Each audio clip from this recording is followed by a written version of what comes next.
You turn on the television and see senior senators and congressmen saying, if such and such happens, there'll be blood in the street. Where the hell are we? Remember, this is all happening against a backdrop of MAGA world losing its collective mind over Biden using the F word, fascist, to describe their philosophy. Okay, semi-fascist, but still. Well, there actually is a history of fascism in America. In fact, a pro-Nazi movement in the 1930s and early 1940s was a very visible political movement, and certainly a frightening one. Look at this. This is a photo of a Nazi rally at Madison Square Garden in New York City. Its attendees were raising Nazi salutes toward a portrait of George Washington, and that's 6 months before Adolf Hitler invaded Poland.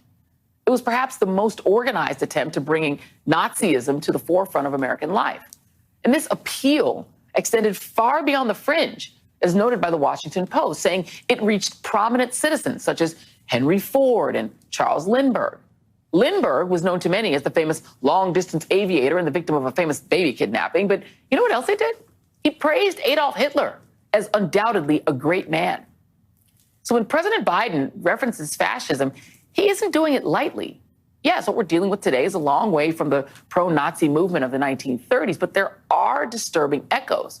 The open racism, the calls for violence, vilification of immigrants, book banning, and rejection of democratic norms, which is why Biden is ramping up his travel ahead of the midterm elections, including a rare primetime speech scheduled for this Thursday in Philadelphia, a city acutely linked to this nation's pursuit and promise of freedom. And also where President Obama delivered his famous and historic race speech in 2008 before eventually picking a running mate named Joe Biden. We are at a crossroads in this country. There is no doubt about it. And in 2 days, outside Independence National Historic Park, an American president will address what the White House calls the battle for the soul of the nation.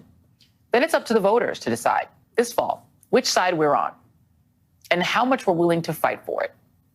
Joining me now is Congressman David Cicilline of Rhode Island, a 2021 impeachment manager and the author of House on Fire, Fighting for Democracy in the Age of Political Arson. And Asha Rangappa, former FBI special agent and a lecturer at Yale's Jackson Institute for Global Affairs. Thank you both for being here. And Congressman Cicilline, I've seen some of your interviews, and I know your book actually goes right at this theme. You know, President Biden, he's sort of channeling, like he's kind of a mix between the President Biden that was a senator and Eric Adams, the mayor of New York City, right? The sort of, we're not for defunding the police, we're for the rule of law. But the bigger picture of what he's trying to say is that you have an entire political party whose kind of thematic is, we don't get what we want, we're going in the streets and we're going to burn everything to the ground. Your thoughts? Yeah, no, I think that's exactly right. Look, this is a very perilous time. House on Fire is a book about the moment we're in. I looked at my experience both as a mayor, as a member of Congress, as someone who battled Trumpism for 4 years and then served as an impeachment manager. So I recount things that worked, things that didn't work. But the real purpose of the book is to sound the alarm about the dangers we face in terms of protecting our democracy, and that everyone needs to understand what's at stake in this election. This is not a normal Republican Party anymore. This is a Republican Party of chaos and corruption and QAnon and Marjorie Taylor Greene and the big lie, and a party that is willing to excuse the former president no matter what he does.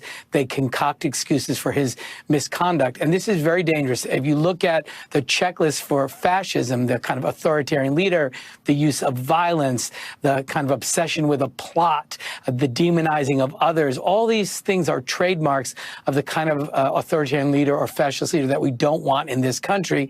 And we really need to understand what's at stake and how important it is for everyone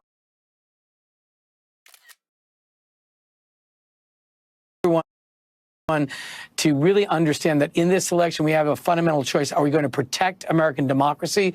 Or are we going to give power to this group of people who are engaged in very anti-democratic behaviors?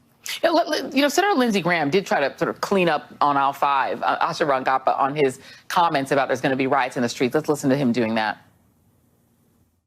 If there's a prosecution against President Trump based on mishandling classified information after what happened with Hillary Clinton, there will be frustration and I fear violence. I reject violence. I'm not calling for violence. Violence is not the answer. Okay, he can say what he wants, but during the Ketanji Brown Jackson hearings, Asha, Lindsey Graham essentially played the QAnon game, which was to try to tar anyone who isn't a MAGA Republican as a pedophile or supporter of pedophiles. That is straight out of the QAnon playbook. He has played ball with all of the intonations, toward the white replacement theory. He has played the game, and now he's trying to back away from it. But I don't think anybody can hear what he said before as anything other than a threat. Walking that back to me doesn't